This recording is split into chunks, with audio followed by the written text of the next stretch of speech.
grande regulador do clima são os oceanos. Eu insisto na oscilação decadal do Pacífico, que é essa oscilação de longo prazo. Vocês conhecem El Niño, os Laninhas. O El Niño, o aquecimento, dura 6 a 18 meses, e o Laninha também.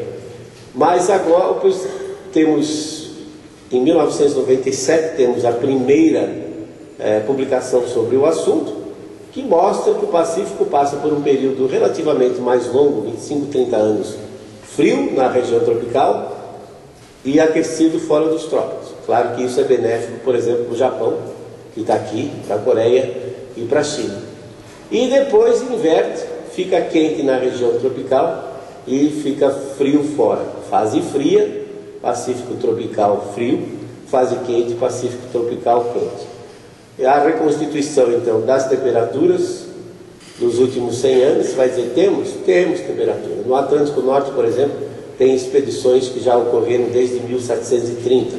Então, em alguns lugares temos temperaturas que mostram, então, que de 1925 a 46, o Pacífico se aqueceu, de 47 a 76 se esfriou, e de 77 a 98 se aqueceu novamente. Então, é um ciclo de mais ou menos 50 a 60 anos, 25, 30 aquecendo, 25, 30 esfriando. Isso é um ciclo muito longo para as pessoas lembrarem do que ocorreu. Todo mundo perde a memória. Mas olha que interessante isso. Aqui estão os desvios de temperatura com relação à média. Por favor, preste atenção. Essa escala é meio grau para cima, meio grau para baixo. Não posso falar de aquecimento, resfriamento. Meio grau. Já foi dito aqui que passa às vezes de 4, 6 a 10 graus acima para 8 abaixo, 8 a 10, quer dizer, tem variações aí de 15 até 20 graus na temperatura da Terra, e de repente nós estamos fazendo uma encrenca enorme por causa de meio grau para cima e meio grau para baixo. Está bem dentro da variabilidade do sistema.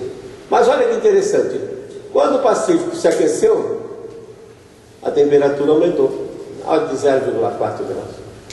Depois, quando o Pacífico esfriou, mesmo em 1945, a atividade industrial ter acelerado e as emissões aceleradas, o clima se esfriou de novo. Quer dizer, o IPCC jamais fizeram toda a mágica possível, inclusive massageando os dados, para acabar com esse resfriamento aqui, que foi sentido no mundo todo. Nós aqui no Brasil também sentimos. Eu e o Queretino, que nós somos mais velhos do que vocês. E, novamente, quando o Pacífico se aqueceu, houve de novo um aquecimento. Quer dizer, não é uma coincidência. Você tem um oceano que ocupa 35% da superfície do planeta.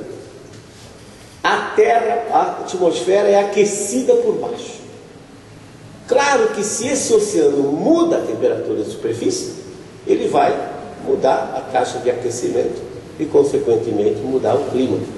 Portanto, os oceanos, juntamente com o Sol, são os grandes controladores do clima global, e não o CO2, porque vocês viram que o CO2 está sempre na contramão.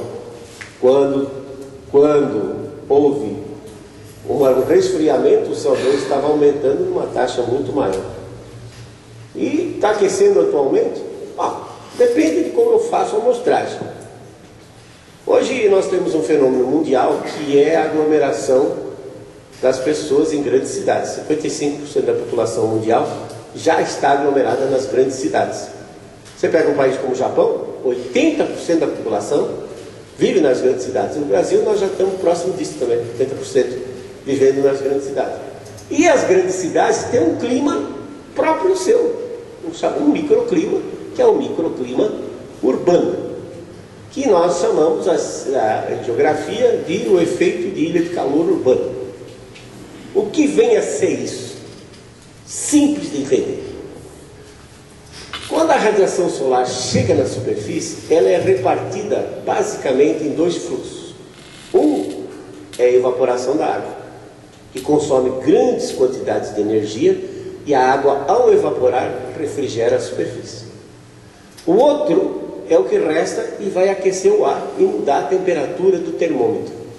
Numa cidade, chove e a água vai embora, devido à impermeabilização por asfalto, por edificações, e não existe mais água para evaporar. O resultado é que todo o calor do Sol é usado para aquecer o ar. E, portanto, os termômetros na cidade, como aqui em São Paulo, por exemplo, marcam 4, 6 graus acima do entorno que está vegetado. Então, o homem hoje vive num microclima diferente do que ele vivia. E se você perguntar para qualquer cidadão comum, ele vai dizer, está aquecendo. O que está aquecendo? O microclima dele. Mas esse efeito é local e ele não se propaga globalmente. Ele fica ali.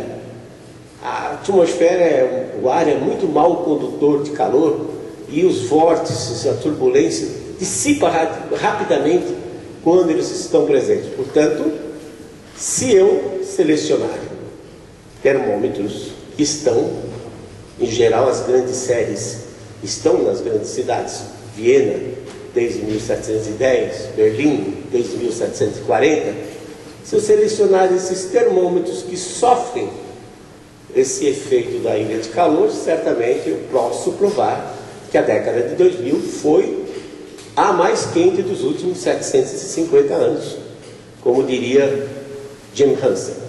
E é claro, ele mesmo é um grande especialista em fazer certos ajustes. Tá? Olha só, são duas séries, temperaturas globais, uma publicada em 1999 e outra em 2008. Qual foi a tática que o pessoal do GIS, do Instituto Goddard para Estudos Espaciais, fez? Foi corrigir para baixo aquele período quente da década de 30 e levantar o período frio para cima, para dar a tendência e mostrar que a tendência, na realidade, mais recente seria o de aumento da temperatura. Mas se você pegar os dados de satélite disponíveis de 1979 até o presente, são 30 anos, você percebe que há uma certa estabilidade na temperatura, indicando que não há um aumento, e se, na realidade, nos últimos 10 anos, até um decréscimo na temperatura. E é interessante nessa série, pode fazer esse exercício, você tira esse ano de El Niño, corta esse El Niño de 97 e 98. Os El Niños têm a tendência de aumentar a temperatura do globo. O El Niño de 97 e 98 aumentou a temperatura do hemisfério norte em 1,1 graus centígrados. Mais do que essa tendência dos últimos 150 anos. Quer dizer, é um fenômeno só. A erupção do vulcão Pinatubo, em 91, baixou a temperatura média global de meio grau. Então você está falando entre um El Niño poderoso e uma boa erupção vulcânica de uma variabilidade de 1,5 graus. Então eu vou ficar brigando por 0,6, quer dizer, absolutamente ridículo. Se eu tirar esse El Niño, a tendência da série é essa linha preta, ligeiramente declinante nesses últimos 30 anos. Bom, pelo menos não está aquecendo. Pode dizer que ela não é decrescente, mas não está aquecendo. E você, claro, pega algumas coisas, por exemplo, no aeroporto de Asunción, no Paraguai, tá? Que não se desenvolveu muito nos últimos anos, mostra claramente, nesses últimos anos, um decréscimo de temperatura e não um aumento. CO2 não controla o clima global. O CO2 está sempre na contramão. A correlação da concentração de CO2 com a temperatura é praticamente zero.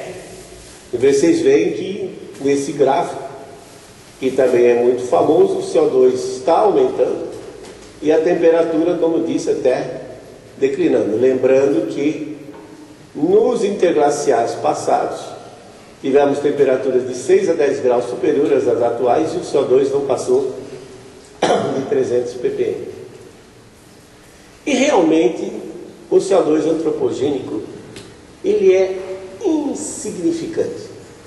Foram colocados aqui, o Mário colocou alguns números com gráficos, eu coloco em números mesmo. O que nós sabemos?